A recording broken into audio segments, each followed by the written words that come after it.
12ই ফেব্রুয়ারি জাতীয় সংসদ নির্বাচন অনুষ্ঠিত হবে, ইতিমধ্যেই শিডিউল ঘোষণা করা হয়েছে। এখানে আমি বিএনপি থেকে আমাকে প্রাথমিকভাবে সংসদ সদস্য পদপ্রার্থী হিসাবে নির্বাচন করার জন্য মাননীয় ভারপ্রাপ্ত চেয়ারম্যান এবং মনোনয়ন বোর্ড কর্তৃক মনোনয়ন দেওয়া হয়েছে। এখানে মূলত আমাদের এই এলাকা জয়পুরহাট 2 কালাইখেতা লাকড়িপুর মূলত কৃষি প্রধান এলাকা।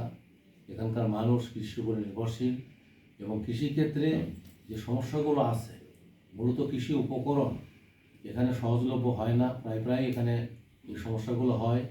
এখানে ড্রেনেজ সিস্টেমের সমস্যা আছে, এখানে পোলট্রি ক্ষেত্রে সমস্যা আছে। এই সমস্যাগুলো দূর করাই হলো আমার প্রথম কাজ হবে। কৃষি উপকরণ যেন ন্যায্য মূল্যে মানুষ পায় এবং কৃষি উৎপাদন এটিরও যেন ন্যায্য মূল্যে মানুষ পেতে পারে। এরপরে একটা বছরের একটা বড় সময় কৃষক বা কৃষির উপর নির্ভরশীল তারা কর্মহীন থাকে। এই সময়টাতে কীভাবে কর্মসংস্থানের ব্যবস্থা করা যায় এটিও আমার চিন্তায় আছে।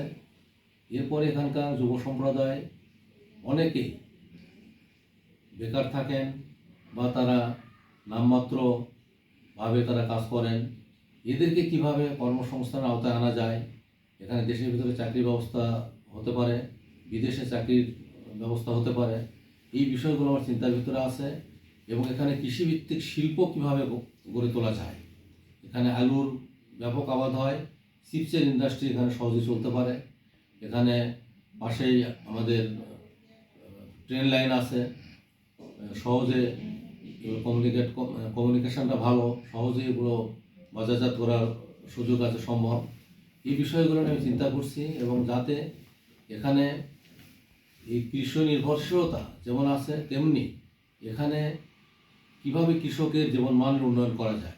সাথে সাথে এই পরিবারগুলোর যারা মহিলারা থাকেন তারাও অনেকে কৃষিকাজের সাথে সংশ্লিষ্ট থাকেন, কিন্তু তাদের অধিকাংশই তারা কর্মহীন থাকে প্রায় বেশিরভাগ সময়।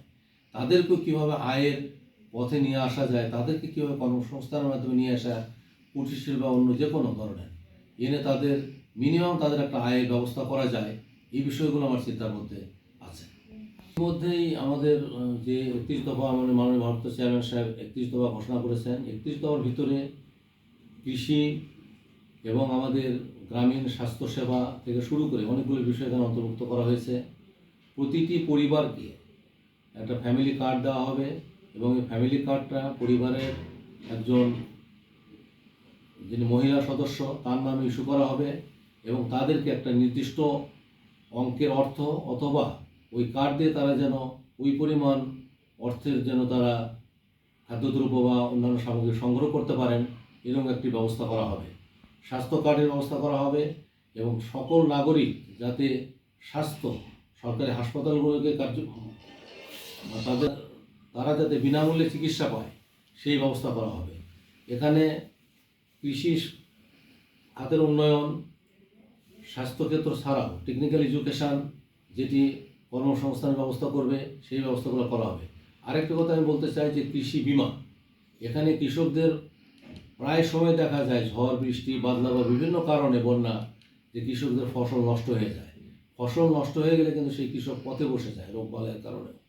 এখানে কৃষি বিমা চালু করা হবে এবং এটি আমাদের 31 দফার ভিতরে এই বিষয়টি বলা আছে এবং এই 31 দফাতে যে জিনিসগুলো বলা আছে প্রত্যেকটা বিষয় এখানে অনেকটা রিসার্চ করে দেশের অনেক জ্ঞানীগুণী লোকেরা এটা প্রণয়ন করেছেন এবং এটা বাস্তবসম্মত এবং বর্তমান আর্থসামাজিক কাঠামো এবং আর্থিক যে সক্ষমতা বর্তমানে আছে রাষ্ট্রের বা গভর্নমেন্টের, এই আর্থিক ব্যবস্থাপনা বা কাঠামোর মধ্যেই এটিকে বাস্তবায়ন করা সম্ভব।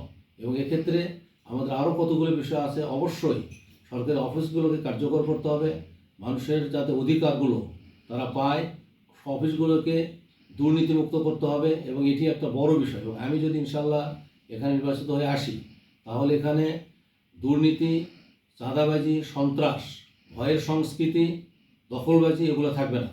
আর আমি দীর্ঘ যেমন চাকরি করে আসছি, এই যে জায়গাগুলো আমি চাকরি করেছি সেই জায়গাগুলোতে আমি কিন্তু এই কাজগুলো করে এসেছি, আমার জন্য এই কাজগুলো করা অনেক সহজ হবে।